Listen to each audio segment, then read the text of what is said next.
Voilà. Et bonjour peuple africain, peuple noir, partout que vous vous trouvez. Partout que nous nous trouvons, à chaque fois que vous me voyez, vous savez bien que je parle toujours de la race noire. Que la race noire se réveille.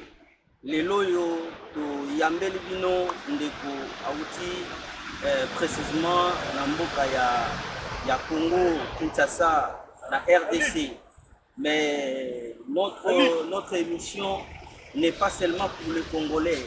Notre émission est pour tous les Noirs, partout que nous nous trouvons.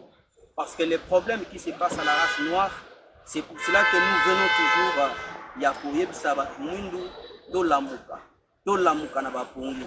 Alors aujourd'hui, nous allons parler par rapport à la fête Oyo Esili Koleka, Oyo ba héros na biso. Ya Nengwa, to ya Maman, to ya Yaya, to ya Ndeko, ya Kipanvita, oyo batumbaki vive, mwana mwasi, elenge ya mwana mwasi, oyo batumbaki donc mobimba, na mwana na mokongo.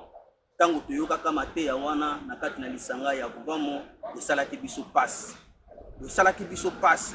Alors ya wana lelo, to bengisaki Ndeko, na biso, oyo bozali komona, na loboko na biso ya mwasi pona toyeba kotuna bango lolenge nini oyo bango bazwaka ya Kipavita to ndeko ya mwasi oyo tokaki na Kongo ya Kipavita ndeko na biso moto ote ndeko mokwandisa ngo pe mbote na ba ndeko bonso bazolanda biso na ngonga oyo tozapenza na esengo makasi ya kokutana na bino pe ya oya na kati ya émission na bino pe na kati ya mboka ya France pe tozasoba na kata Paris kisi biso pelesa matondo mingi kasi okomeli biso na kati ya France ndenge nini nambo kokoloba mboka yango na mboka ngo bosili komona France kokoloba yango ndenge nini liboso ya babilenge oyo bazali na mboka bolobela nanu mboka yango bomoni yango kitoko bomoni yango propre bato kotambola lolenge nini bato pe bazali lolenge nini komina mtoyeba nanu avi na bino na ngambo matondo mingi ndeko tolika ete totamboli na France pe na Paris biso toza na pasi pe mawa mingi tokotala mingi ntango tokoloba pasi pe mawa mingi tokotala mboka oyo France akolonize bamboka ebele ya Afrique pe bamboka ebele ya Afrique eza sous-ordre ya mboka oyo France me na ye awa na mboka oyo richesse oyo nazomona awa pe ya mabele te komengo eza te na kati ya mboka na mboka oyo eparvenir konyokola peuple ya ebele na kati ya Afrique. Donc bomoni richesse moko te kasi bayindo bazokima mabele ya Afrique basoko ya awa bino bomoni richesse moko te. Mais tokolika ngana oyo totambolaka bino kotambolaka na France ngape na tamboli na France bayindo bazokima kuna bazoya awa memsani bazoya kosala elonde malongo bazoya kosala eloko malongo ezaki bakomi kotraine kosala oyo bazosala kosengaka bambongo koma bamandia et tout ça tozomona yango bazosala awa tomoni yango biso banso eza teke ya kobetela lisolo to mpe ya kozanga kososola ta mosu likambo yango mais biso nyonso tomoni yango yanga bi bien soki bayaki awa eke batimolaki diama batimolaki or batimolaki mpe bakoki kolona mpe bazwi mpe milona mpe ya malonga ndenge tosalelaka yango na Afrique wana ya somomana ninga alobaki no bato wana bakimi mpasi moko sokolo pakala baye awa même si système yango ya kofandisa bato awa tozomona bilengi bazolala na nzela tozomona bilengi bazolala na nzela à moins ke bato bayeba yango te donc tolobi France aza mpona biso eza état moko criminel ya makasi eza état criminel parce que bakei kocréer baguerre na Afrique bacréer baguerre nyonso mpe badésordre na Afrique oyo epermettre ke baluka siko batelisa biso keno mokili na bango eza ya malamu mpe eza ya bien etango toyebi biso mona kaka France tomoni eloko moko ya malonga ya awa na France eza nango te. Donc, au contraire, ba déloger biso. Et comme c'est je veux dire une colonisation de dépeuplement. Ba dépeupler Afrique, ba vider Afrique, pour permettre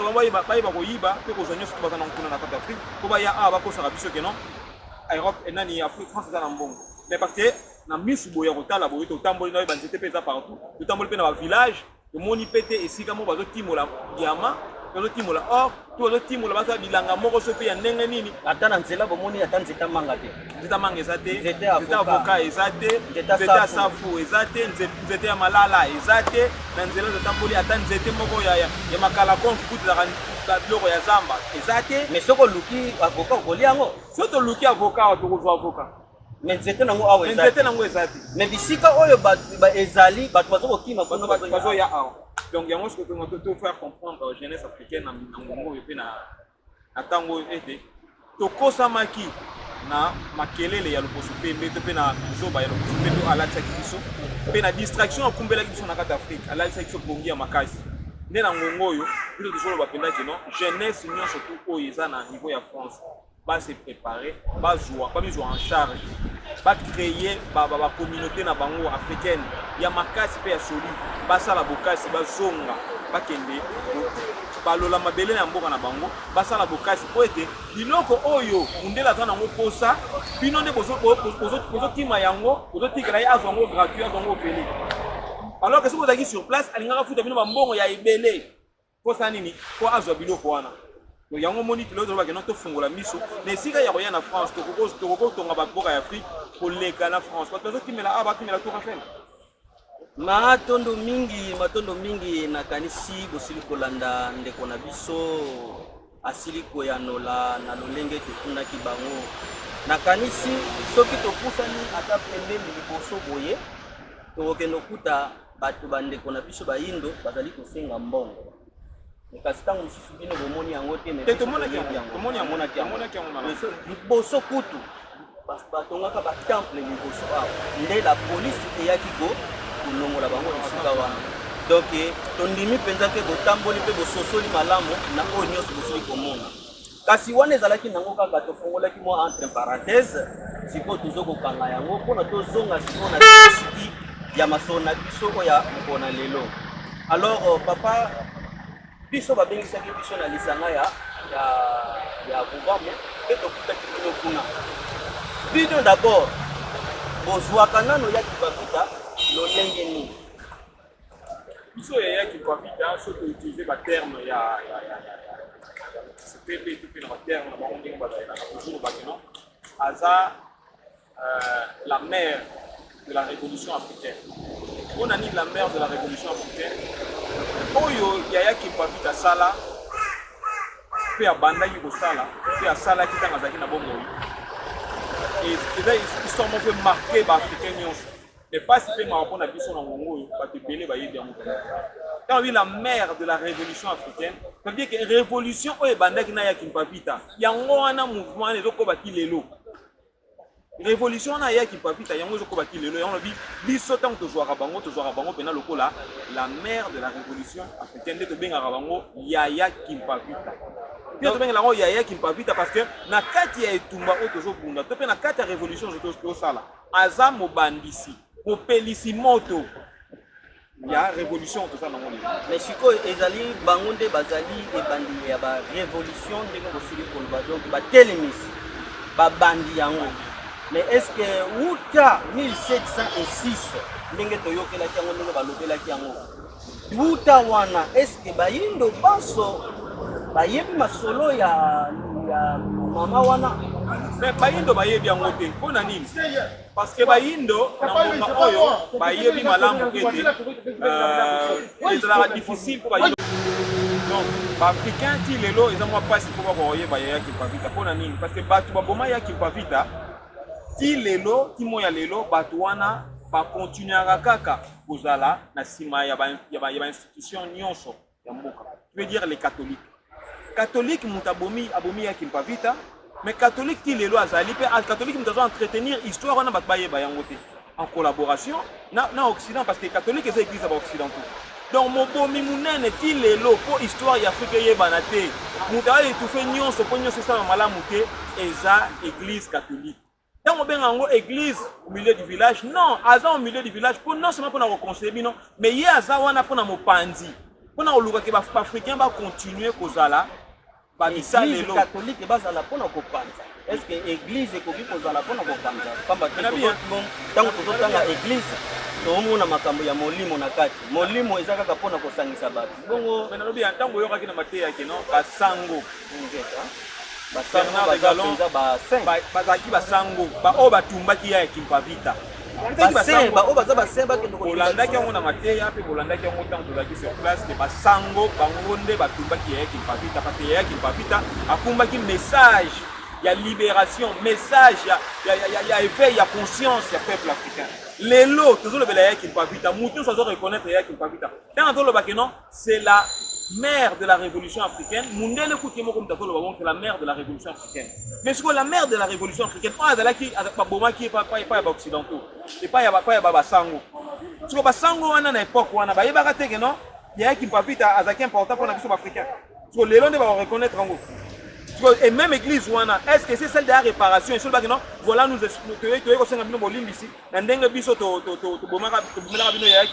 Mais na kanisi ndeko na kanisi bobosa ni mo mpe pamba te biso to landela kape mai oyo ya chaque fois to monaka na 2017 je crois ba ndeko ba mindele bayaka bayaki kosenga bolimbisi na Afrique bino botolo ba bayaki kosala mascarade ya kosenga bolingo. Mascarade ndenge nini bato bafukamaki bazokolela bato bafukami esengelaki mpona biso baafrikain na moment wana tozwa bato wana toyebisa ngo kena togarde bino en otage awa bobenga badirigant na bino boloba makambo oyo bolobaki na miso badirigant na bino parce que bato wana baza non seulement bato oyo bazali bakonzi ya bainstitution wana te nani yango azorepresente église catholique lelo ou le christianisme eza pape tozoyi pape nde moto akoya kosenga bolimbisi wana nde eza problème mosusu eza na likambo mosusu mais tant que yo otindi même pas envoyé pape azoreconnaître yango te katindaki bato bakosenga bolimbisi oui population emonaki ke non nde tofandi boye eza malamu te fo tokesenga bolimbisi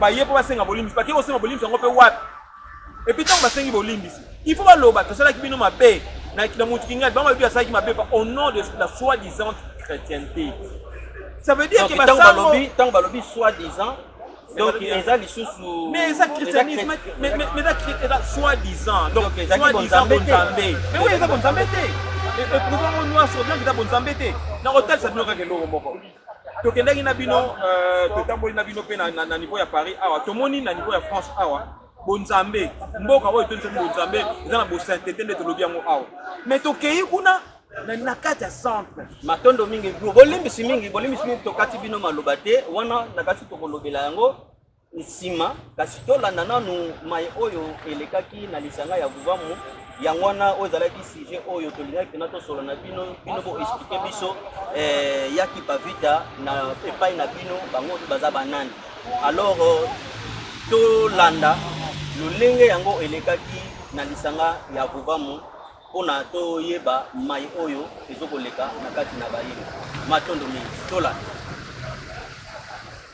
transformer l'intelligence de la donc raisonnement quand on posait le ya posé comme déjà en 1704 donc le raisonnement que nous avons amené aujourd'hui elle avait déjà posé en 1704.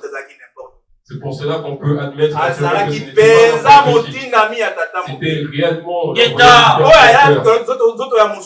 qui est venu prendre un corps physique pour qu'elle puisse accomplir son travail.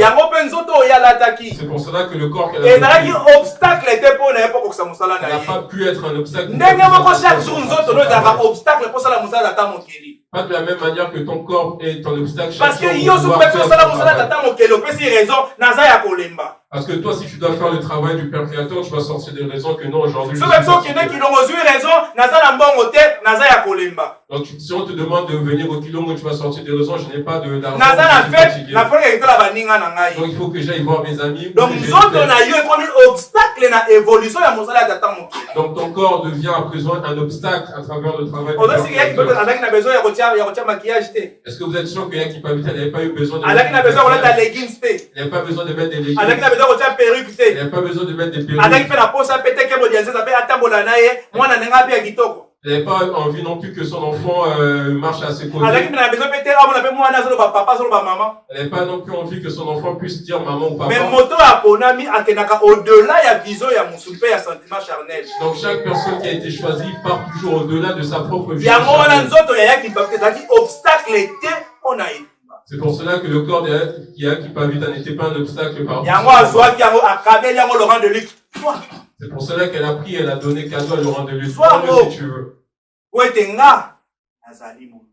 Parce que moi, je suis un héros. Parce que moi, j'ai accompli ce que mon esprit était venu accomplir sur terre. C'est pour cela que moi, je ne vais pas rentrer dans le piège que mon corps va me dicter, mais je vais suivre ce que mon esprit va penser. C'est ça, le message qu'il est nécessaire que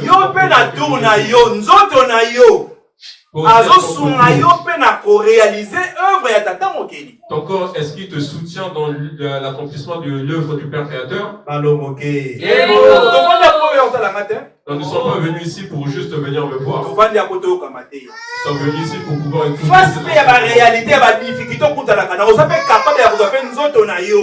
En face aux difficultés que nous rencontrons, vous êtes aussi capable de prendre votre corps. Pour le mettre en sacrifice pour l'évolution de l'œuvre du Père Créateur. C'est là que notre corps devient lourd et accroche notre esprit sur le plan terrestre. C'est ça le message qu'il faudrait que donc le corps de Yakim Pavita n'était pas un obstacle dans la réalisation de sa mission. Donc, Tatanengwa, faites en sorte que votre corps ne soit pas un obstacle dans ce travail. Prenez votre corps, faites en sorte que ça puisse réaliser le travail. Ça, c'est le message que Yakim Pavita nous a donné. Prends ton corps, mets-le en sacrifice pour pouvoir accomplir l'œuvre du Père Créateur. Sors de ta tête des raisons inutiles. Sors de ta tête parce qu'à chaque fois avec facilité. À chaque fois que tu fais des choses qui te concernent, comment ça se fait que quand il s'agit de faire le travail du Père Créateur, c'est à partir de là que le rendez-vous est important. C'est à partir de là que les enfants sont... Quand vous allez au travail, vos enfants ne... Même vous-même ici, des fois votre enfant tombe malade, mais vous allez quand même au travail.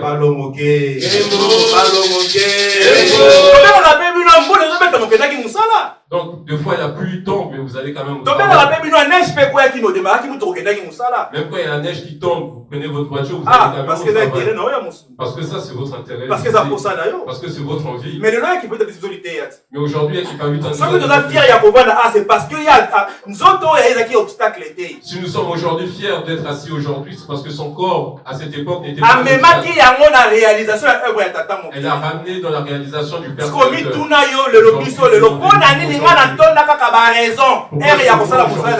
Quand il s'agit de faire le travail du Père Créateur, je sors toutes les raisons du monde. Pourquoi aujourd'hui, moi c'est que des raisons. Commence maintenant à combattre ton corps. Commence à combattre la situation de ton corps. Parce que nous sommes fiers. Parce qu'il y a qui pas vite.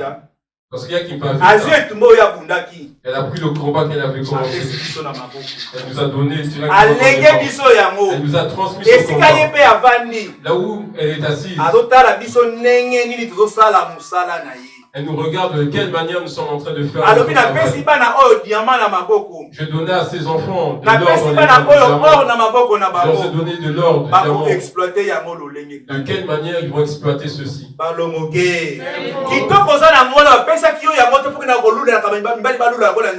Donc la beauté qu'on t'a donnée, c'est pas pour que tous les garçons la beauté qu'on t'a donnée, c'est pas pour pouvoir traverser toutes les nengwa de donc on te l'a donné pour que tu puisses le mettre dans le travail du Père. Parce que je suis sûr que nous ne dépensons pas avec donc si on te regarde là où tu as la beauté sous couvert de 15. Mais il y a la naturel. Mais elle c'était naturel. Si on te regarde, tu as des cheveux des Indiens. Mais elle est morte avec ses propres cheveux. Mais et elle avait compris ce message. Elle avait dit mon corps ne sera pas un obstacle dans la réalisation du Père Créateur. Même si vous m'avez humilié, même si vous avez fait tout ce que vous avez fait, ça ne sera pas un obstacle pour moi. Je vais ramener le message du Père Créateur. C'est pour cela que je vais ramener ce message. Elle a ramené ce message jusqu'à dernier jour. On l'a renversé dans le feu. Son corps a commencé dans le feu jusqu'à ce que c'est terminé. Elle était toujours à l'intérieur. Est-ce que vous allez réussir à faire ainsi? Balomoke. Kembo. Balomoke. Kembo. Allélo. Moto. Allélo. Moto. Vamos. Moto tia. Oya ya kimpate.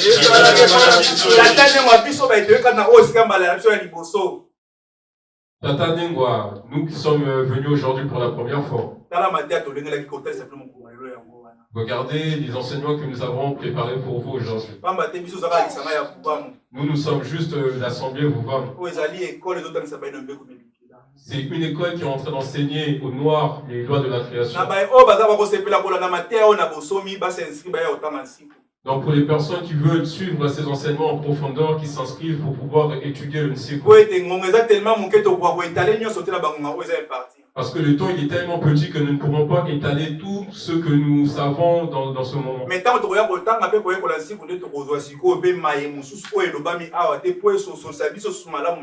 Quand nous allons étudier le Nsiku, nous allons encore apprendre des nouvelles choses qui ne sont pas forcément été dites ici pour pouvoir encore comprendre ce qui s'est passé. C'est facile à dire dans les C'est facile à dire que j'aime Kimpavita. C'est facile à dire non, se reconnaître dans le combat Kimpavita. C'est facile à dire que je me reconnais dans son combat. Mais vous êtes capable de sacrifier votre honneur.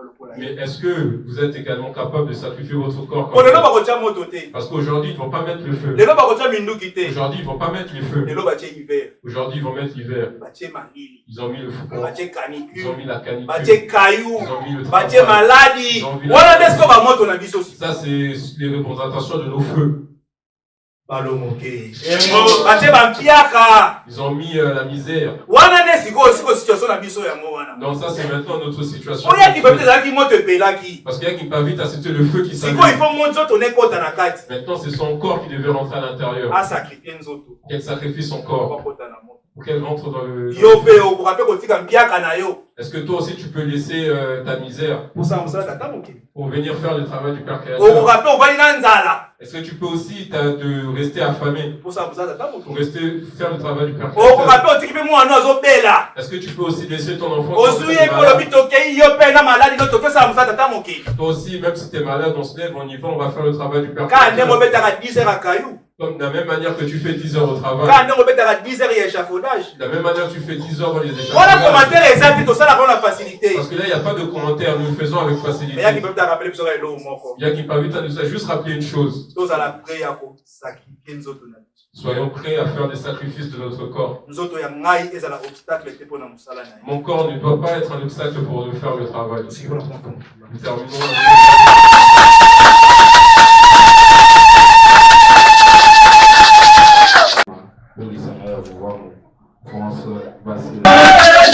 Oh,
koba masolo na biso oyo tozali kolobela na mokona lelo. Nakanisi ndeko na biso Nempero nakanisi bosili kolobela likambo ya sainteté bopeto. Bon, bolingi boloba nini na ngambo wana tosofeli bino malamu te. Komoni tango bozoloba bato baza saint. Bazosenga sainteté wana ekende tina bizaleli. Ekende petina lolenge na bango ya kota. Milefu, tango tozolobela sainteté, bolinga boyano nango mpe na lingala mpona toyeba pena saint ou bien ki sainteté niko banini après. Mais kozala peto, molimo ya peto na bopeto. Ndio le baron na lingala déformé, de ba déformé saint mo santu. Kozala mo santu eza na bizaleli ya moto. Na environnement ya moto omona ke non bizaleli na ye pe environnement na ye ezali peto. Eza pratiquement impossible dans un environnement où ezali peto te pour que tu milimo ya peto. Donc un esprit saint dans un lieu saint. Mais to tamboli na bino. To moni peto yoki, peto to moni nyonso na misu boy na polele. Nini basali bikeko? Bikeko yango nyonso na batata na ba mama na bana. Baza mitakala na plein Paris mobimbe za bongo. Ngeta. Siko bikeko wana tango eza bolumbu, mwana ye pena ba dessiner nzoto ya tata. Mwana penza oya ye pena ayebiki non, nzoto ya tata, nzoto ya mama eza sacré. Mais bino boye bo exposant ngo na bikeko nyonso bosali mutu mususu na mandefu. Papa pena mukolo me bo dessiner ye na nzoto na ye mobimba bo tata na nzoto mobimba. Mais siko wapi sainteté. Siko wana bizaleli ya bo sainteté penza. To eza pena kibondoki. Alors pas na biso comment na bolumbu ya tata, comment na bolumbu ya mama eza libabe peza malamu te. Mwana koki komona yango te. Asumuki makasi. So ndenge nini bango ba exposer ngo partout. Bolumbu ya tata, bolumbu ya mama ba dessiner nyonso. Mais na bakolandela kaka makambo oyo bozokoloba na Bible bakomaka soki papa moko soki Noé soki pe nani amelaka masanga bandeko na ye to bana na ye bamonaka mutaka ya papa na bango bana wana soki balakelaki mama balakelaki bango mabe mona wana balakele ezaki sham balakeli ye mabe pona nini parce que amoni bolumbu ya tata na ye siko tanga moni bolumbu ya tata na ye balakeli ye mabe siko le peuple donc mwana wana na environnement na ye en réalité zani akoki komona bato nyonso bolumbu eza nango problème te na civilisation na ye fomona bato nyonso bolumbu. Donc mpo na bino na elobeli na bino donc oyo bino bomonaki na Tour Eiffel parce que si je me voilà oyo bomonaki na Tour Eiffel donc eza bilakeli mabe oyo bazokolakela bango bamindele to bazokolakela biso bato moyi ezali mpona kotalisa biso clair batalisi biso lolenge monguna azalaki monguna azalaki lolenge kane monguna oyo wana azalaki moto moko azalaki na pudeur te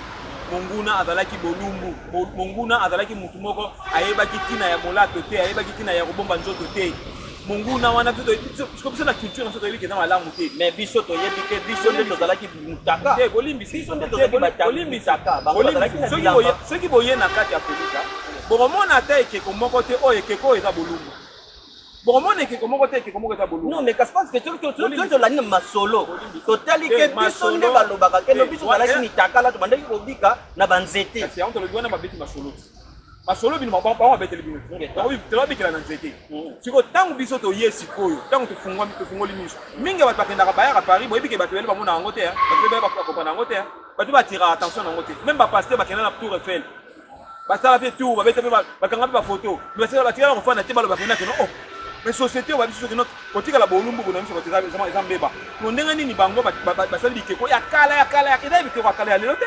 civilisation européenne eza civilisation moko eza nue eza sans pudeur lelo soko moni bango ozotambola bango aza na mayo aza na nini nyonso te eza nango normal eza société na bango baza bato moko ya bongo donc ça veut dire que l'histoire a été renversée que bango nde baza bato oyo bazalaki bolumbu ntango baye kokuta en contact na biso nde bazwi mécanisme ya kolata molato yango moni sikoyo lelo keno lokola babitongelaki deja banini na bango wana balakisi lolenge donc biso tobombaka na biso mais bango babombaka yango te nde ntango tokotaki na eloko oyo tozinga tofuta niongo baye sikoyo epai na biso bamoni biso nde tozalaki nde bazwi molato na biso balati sikoyo bakomi kosala bafilme moko boya kolobaki noni nini ke biso tozalaka bolumbu alors que yo moko ndenge oza wana est-ce que oyebi ke na kati ya histoire na biso soki yo moni mama no bolumbu mama no eza na libabe to obeko wana eyaki mpona nipo tozipaki nzoto siko bango siko lokola mwana zo mona deja bachele na bikeko nyoso za wana comme yo ndakisa mama ya boti yo est-ce que koko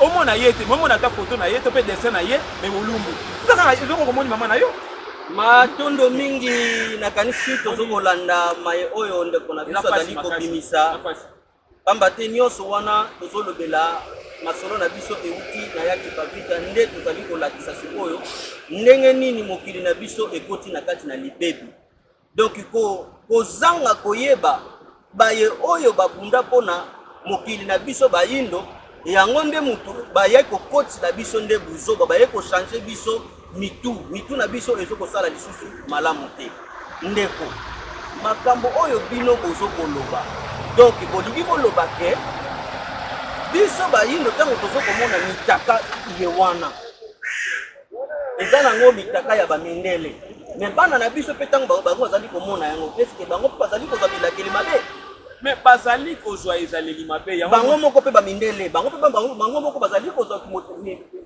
bilakeli mabe to eza lolenge na bango eza lolenge na bango ezoprouve lolenge na bango me lolenge na biso te donc eza nango likama te mpo na bango nde bazalaka bolumbu me nayebi mwana moke na mokolo na nayebi ke soza mwana moke ndenge tozalaki bana mike tokokima mpe mutakala otambola mpe nyonso tu okipe te omona mwana ozokima nde mutakala azoka soni te me yoka ndenge ozala so batikaka mutakala kaka na mito balongolo bilama nyonso estce okokima mbongo ata bandaka tukuna oyoka soni molo ozokwa place moko kobata me sikoyo ntango bango bakomi na niveau ya bazoexpose bamutakala na bango bazoexpose nzoto na bango na miso ya bato elingi kolakisa ete bango baza nano bana mike biso toza mikolo biso lokola toza mikolo bango sikoyo eza nini biso ntango bana na biso bakomi awa na mikili ya poto eke bamoni lolenge wana bazolinga lisusu babebisa bongo mpe boyebi ya bana na biso po ete bana na biso ntango bazomona bongo balongoli na bizali na biso balongoli na culture na biso balongoli na miso ya biso yango moni lelo ozomona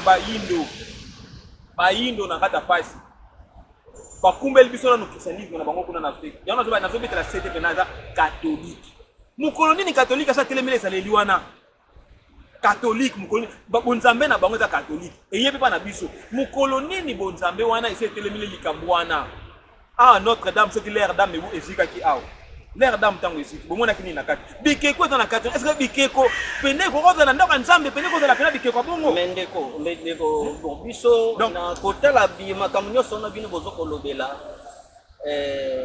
bato mususu bakoloba ke no bango bazana bango ba catholique te bato mususu bakoloba bango bazana bango ba chrétien donc bango bazana bango ba groupe de réveil bango phrase wa bela ka bango moko touche même na rendre la bible bazo sa ile uta ba protestant bible bazo sa ile uta donc bolingi boloba ke ata baye wana bauti na catholique baye na mission nyonso bazana kaka na catholique bazakaka eloko moko oyo baye na groupe de réveil bazaka na groupe moko bazaka eloko moko bopona sikoyo bakabwa na penza na eloko na efuba sala ni parce que ndi mama batika bible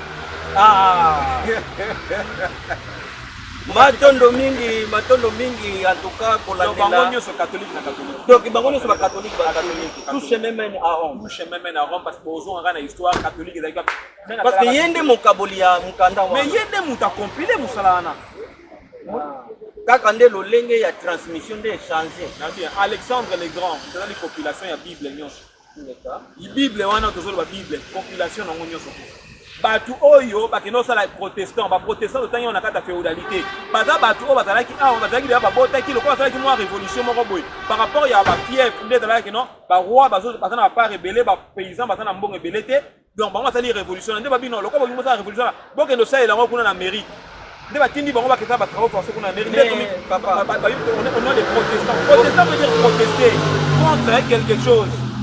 D'accord. Donc il y avait quelque chose qui s'est passé. Mais oui, quelque chose de fait. Seigneur, dans la spiritualité, ils ont été peuple, n'a pas conduit. Peuple n'a pas conduit, on se dans la religion beaucoup. Tu vois, par contre, on a une injustice que pas conduit, pas dans le droit et belé, mais ce peuple est dans la droité. Tu vois, dans l'église catholique, il fallait absolument aux à la soi-disant sango au balaté. Ne bango lokola mami balela qui déjà.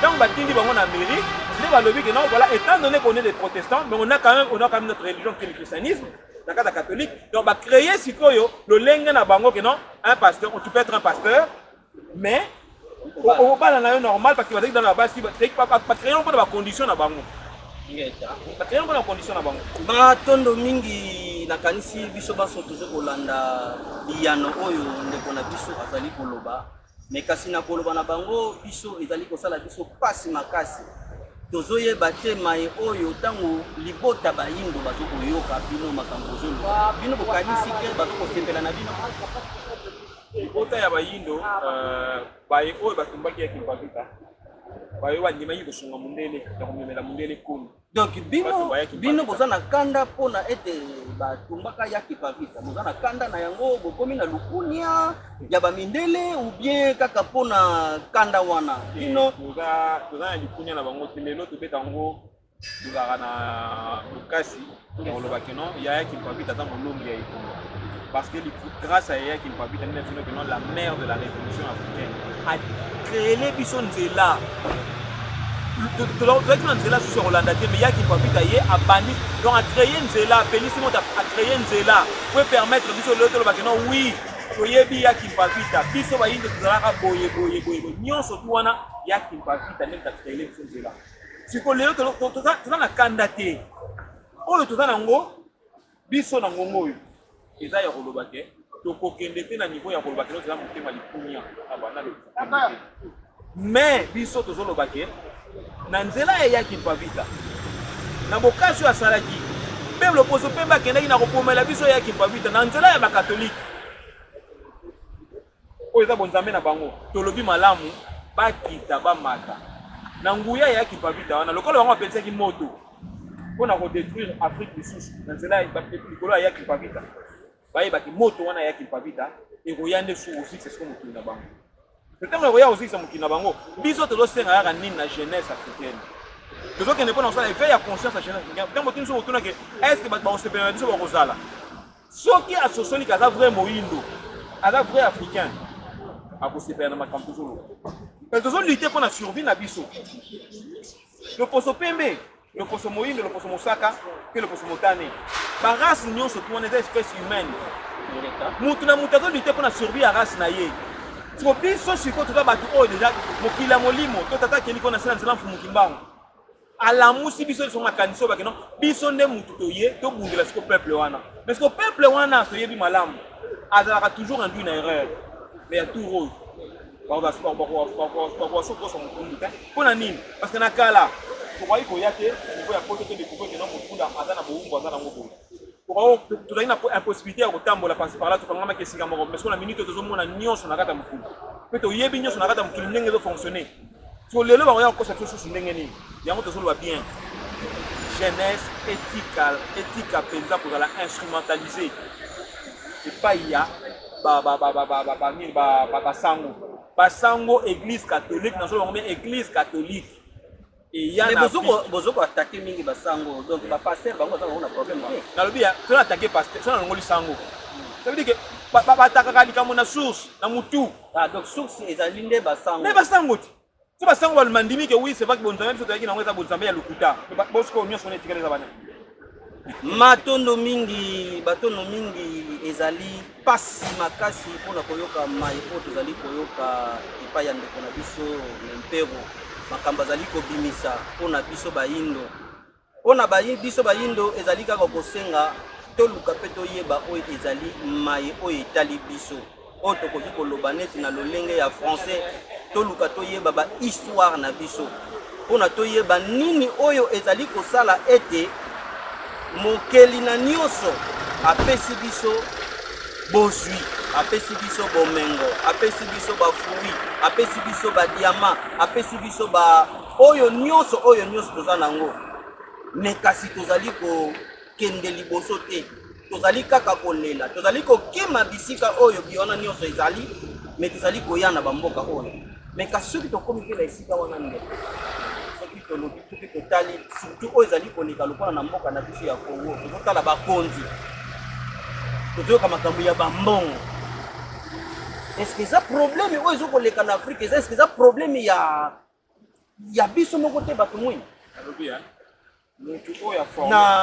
na mwa 2 minutes pamba te baolakisa biso deja tokoma na suka oyo aforme bapoliticien na biso nyonso kuna bango nyonso sans exception ta formé bango ta catholique tango bomona ki bodimisi directeur ya cabinet ko mboka David Osamba alata ki chapelet ko kona wali signifier catholique bango nyonso baza fu ya catholique so ndanga ni lelo bokendo ko pesa faute pa ya mutu mususu so ye moko catholique biso pe to comprendre bino pe catholique mais to za pe na l'islam pe bande ko pe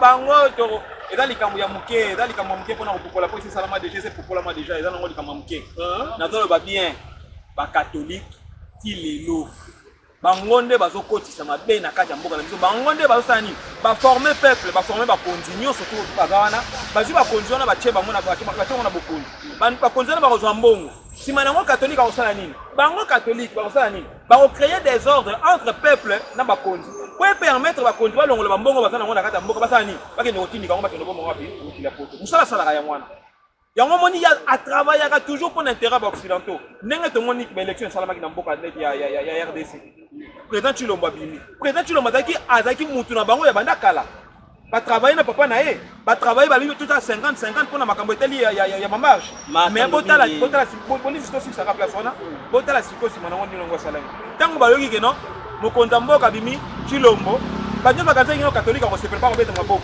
occident pas ko se prépare ko beta le roi occident lobi non catholique pas ça nini na lobi non si vous comprenez l'église a bongo pe na bo isanga pe na église a bongo église ndenge nini matondo mingi après le village ko benga so ya ngwana matondo mingi nakanisi ngonga ezali ngonga maye oyo tosili koyoka ezali kosala biso pasi pamba te tozali kokima bamboka na biso tozokoyana bamboka ya poto wayeke mboka oyo soko komi kaka obongi menzoka nde soko ye oya kokuta ba réalité moko boke oyo yo moko koloba ke mais nandimaki te maye oyo nazokomona alors nakanisi biso baso tosili kolanda na bokebi banso maye oyo esili kolobama na esika oyo ezali kaka kobengisa bayindo ke balamuka tososola toluka tosala ba étude ya ba histoire na biso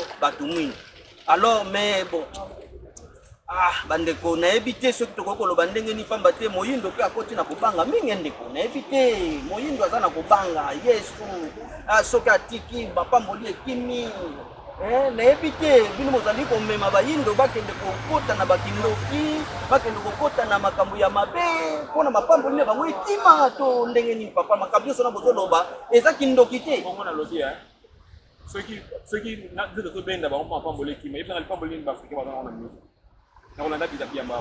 le peuple qui souffre le plus au monde oyo aza maltraité oyo azotekama mpe ti lemo ya lelo la peuple noir le peuple aza esclave ozokisanga ke no azoniokama songa azopesa formule mpo alonga na etat ya esclavagiste ya esclave akoma nsomi akoma ye moko na bomengo na ye oyebisanga ke no peuple wana kenga azokumbele mabe kumukimbangu 30 na kata prison donc bino bozomemela bayindo bolamu nabi ya kipavita c'est mundela lingaka ya kipavita ngina tika ya kipavita c'est mundela lingaka mfumukimbangu mbele mundela tika mfumukimbangu tango lelo bazo makamba CPI tokofunda biso pe tobi toza d'accord bafunda président Kabila na CPI mais tokokenda na likambo na kwa wako zope tokende kufunda to banda nanu kofunda depuis 1885 ba crime nyonso tu wana ti to koma ti lelo c'est pas crime contre l'humanité oyo mundela sala na Afrique crime contre l'humanité to poursuivre yango parce que vu biso alongoli yo mentalité na yo alongoli na bakombo na yo alongoli yo donc alongoli yo la kata nature a dénaturer yo connecter yo c'est un crime le plus grand crime oyo ko commettre na kata mukinda crime wana mais mundela sali yango siko yebisanga lelo to ko bangela ngona nini lelo ne to sabuye lo bakaka ke na minute oyo batumba ya kipabika te baboma futumba mute banyokola mutamata te banyokola ba révolutionnaire ba muta Sankara bango nyonso Lumumba église catholique batika mayele mabe batika mayele na bango nyamu eleko yo eza eleko ya trahison lisusu te baya ba se rallier baloba malamu ke non bayaki na Afrique pour na détruire Afrique bayaki na Afrique pour na enrichir mindele matondo biso na ngongo yo religion africaine to pe spiritualité africaine toza ya kotelema na niveau moko ya kutete matondo mingi ndeko na biso na kasi tokomi na biso na suka na biso na éviter ce qui nous a na batmisa ko yimbo ko pesa mbote lokola biso to ko pesa ndeko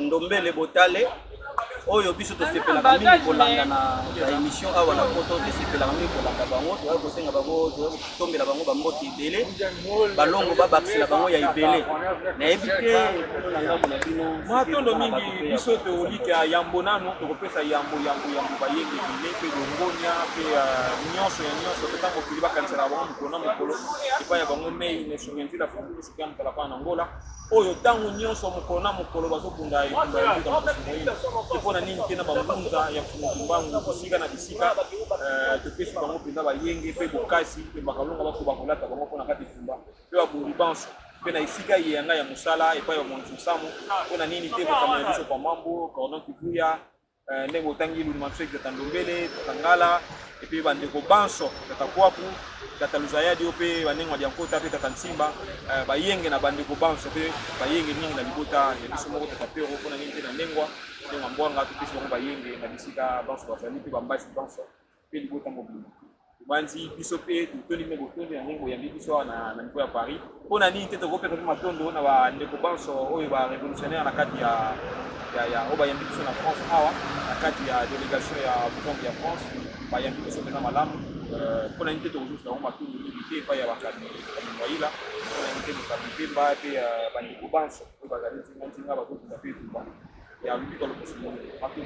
matondo mingi nakanisi tosili kosuka na biso wana biso tokopesa kaka mbote na ndeko na biso ne lupiki lankelo tokopesa pe ndeko na biso ne mpemba zola bangana mbote tokopesa pe ndeko na biso ne mwaila mwamba mbote mingi koko mopepe tilulu mopepe bafuditsoni nengwa moseka nengwa donc banengwa nyonso bakombo ebungaka soki toza liboso ya kamera bakombo ebungaka topesi bino nyonso bambote tolingi bino mingi tozala kaka na makasi ya mosala oyo pamba te mosala eza pasi kasi tozala na molende nakanisi tosuki wana kimia ya tata mokeli bakozala na bino esika panso oyo bino kozala au revoir.